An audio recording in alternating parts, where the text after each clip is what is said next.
This is my growth quotient video. In this video, I will be teaching how to songwrite and some tips and experiences that I've had with songwriting. The first tip that I will go through is that you always want to have a composition notebook of some sort and a pencil on hand whenever you songwrite because you have to organize your thoughts in something. So the first thing that I always do when I songwrite is I split it up, the paper, into 3 different sections, and I title them. I'm playing, or at least making, a song on the ukulele. So if you're playing with another instrument, I would definitely put down chords first. So chords would be first, and then in the middle would be the chorus, which is probably what you want to do first after you get your established notes. And then after that, you can always do the words. But words are definitely sort of a last thing.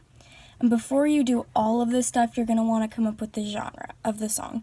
So that can be stuff from your own experiences, your own memories, like a memory you had from like when you were a child.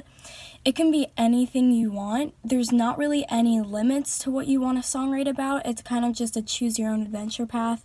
So I'm writing a song about a love story. So at the very top, just write love song or whatever song genre you're writing. So this is what it'll look like so far.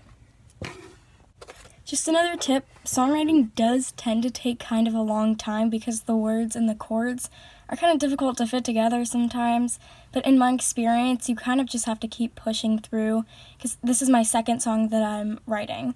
So just keep pushing through, even though it seems that it's going to take a really long time. It all really fits together very nicely in the end.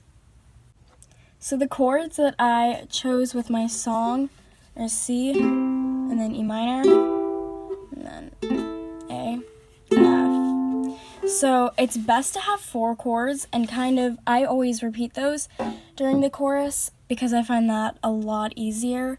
And writing with an instrument also is a lot easier because you have your chords right in front of you. You don't really have to establish anything that's too difficult. So if you want to play with another instrument, I highly recommend it. A browser of some sort that can help you when you're trying to look for the things that you want to rhyme your words with. These are the 2 rhyming patterns I use. So if there are 4 lines in the verse, I either do the first and the third rhyming and the second and the fourth, or I do the first and the second grouped together and the third or the fourth. I also find this pattern extremely helpful in the chorus, so if you ever want to use that, I find that the most simple to use. Another tip if you're playing an instrument, the way that you strum your instrument, if it's a stringed instrument, it also influences the song a lot. So the way I'm strumming during my song is I'm doing this, which kind of gives it like not a playful tone, but it's just not intense. Whereas like that'd be kind of a more meaningful one, or if you want to go like that far.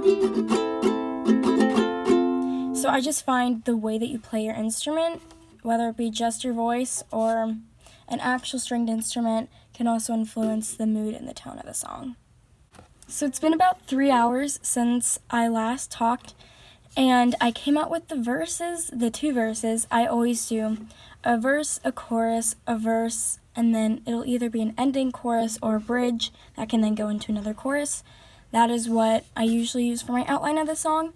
So far I've come up with the 2 verses and the chorus. So as long as you're that far, within like a good day or 2, I find that that's my speed that I like to go at. So wherever you're at, that's completely fine. Finish my song. It is called Those Meaningful Ways, and it's a love song between this guy and a girl. So enjoy. Here it is.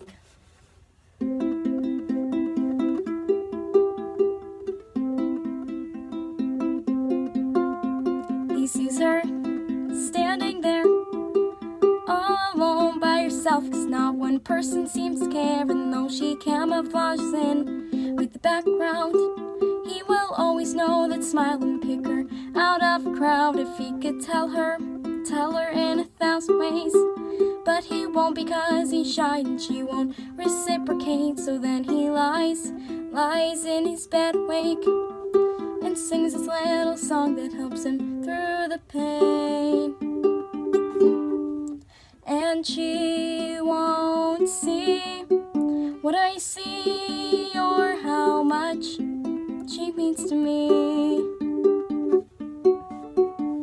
I'm falling further down the rabbit hole, But this time there won't be a surprise for me. Just not today, or tomorrow, or any day.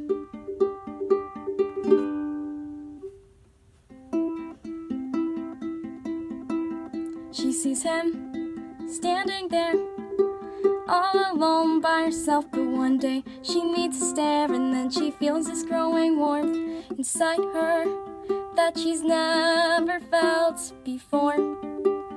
And she walked him with her heart ablaze, and he told her in those 1,000 ways way down the road.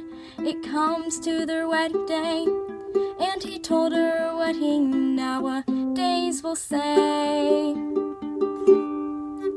And she now sees what I see, and how much she means to me.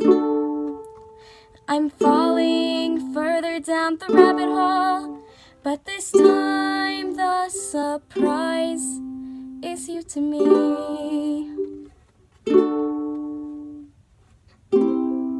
It happened today. I'll stay for tomorrow and every day. Hope you enjoyed it.